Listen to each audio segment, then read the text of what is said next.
Movie critic Rita Kempley clearly did not like Robin Hood Men in Tights, but she also kind of explains jokes and ruins everything.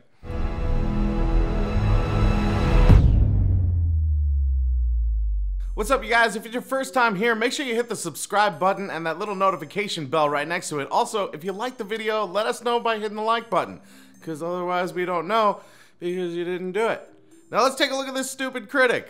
Robin Hood Men in Tights is a pointless, untimely lampoon of Robin Hood Prince of Thieves from the increasingly creaky spoofmeister Mel Brooks. Increasingly creaky? That's ageism. That's just mean. It's like a racial slur for old people? Is that what that is? That's just mean. Geezer's wrong, but creaky's like, whoa.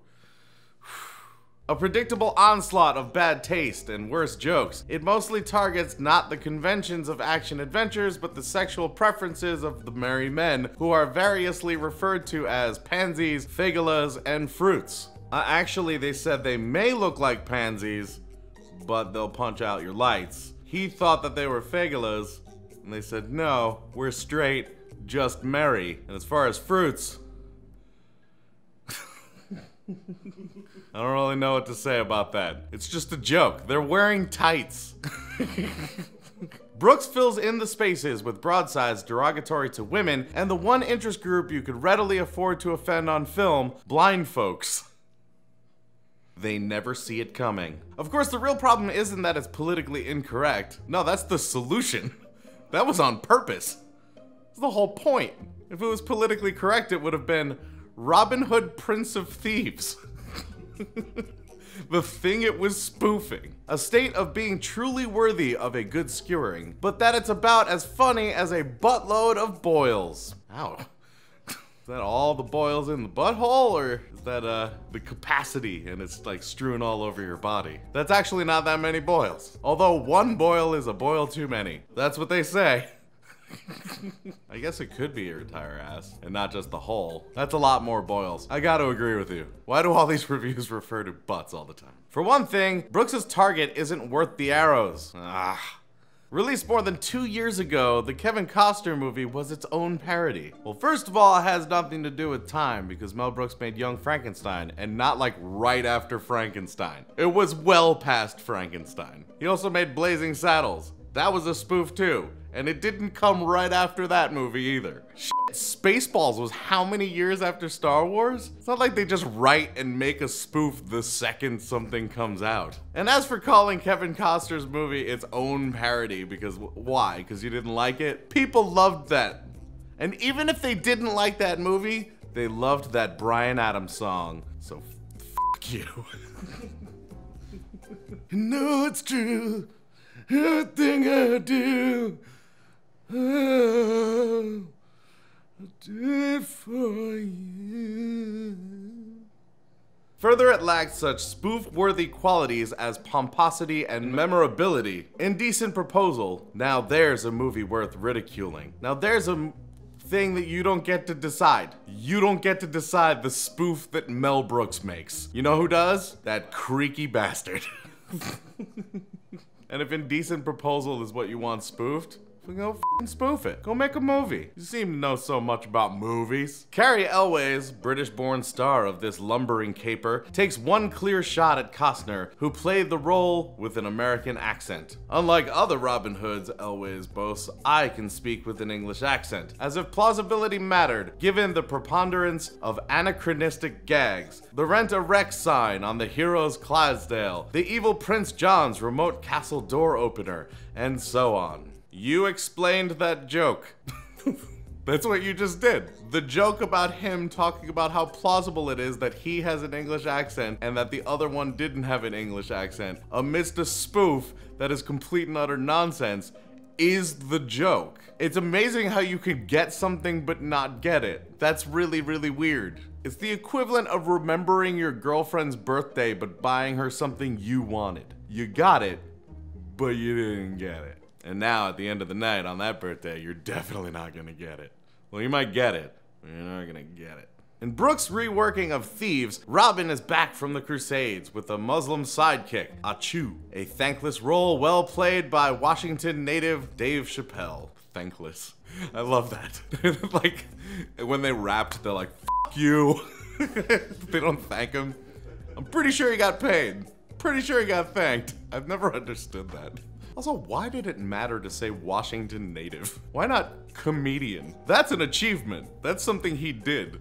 Him being from Washington has nothing to do with who he is or why he got the role. And it's not like they only hired people who were from Washington. We've already established that Cary Elwes is from England. Elwes is appropriately prissy as Sir Robin of Locksley, whose daring do leads to the downfall of the whiny Prince John, the defeat of the tongue-tied Sheriff of Rottingham, and the release of Maid Marian of Bagel from her everlast chastity belt. Get it? I now pronounce you Locksley and Bagel. You're literally ruining jokes. You're just ruining jokes from the movie. It actually was clever because you didn't expect it, because they didn't mention Bagel and Locksley over and over again, and then when he said it, you're like, ha ha ha, that's funny. Because that's how jokes work. Fuck, man. You probably explain jokes at parties and just ruin everything. That sucks. Oh.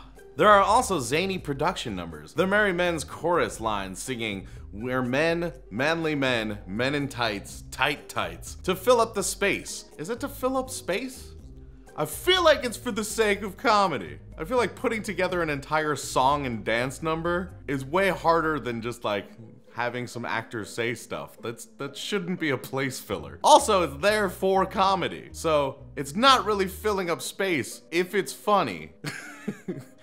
In a comedy, because that's the goal. If they filled up the space with drama,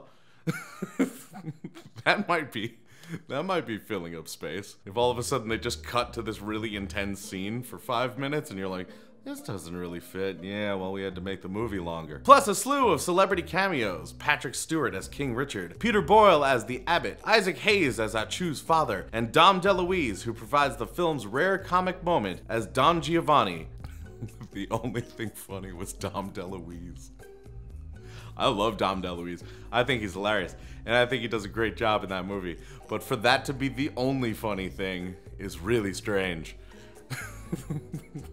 In the failed tradition of Spaceballs and Life Stinks, Brooks' humor often hits below the borscht belt. I understand that Life Stinks wasn't a success, and you could call that a fail. But calling Spaceballs a fail is weird. You could be like, Life Stinks wasn't successful, and this one's also a fail. But Spaceballs being a fail when it's a huge cult classic, constantly quoted, that doesn't make any sense at all. That's a poor analogy. It's like reviewing a restaurant, you know? In the failed tradition of lobster thermidor and shit-covered burgers,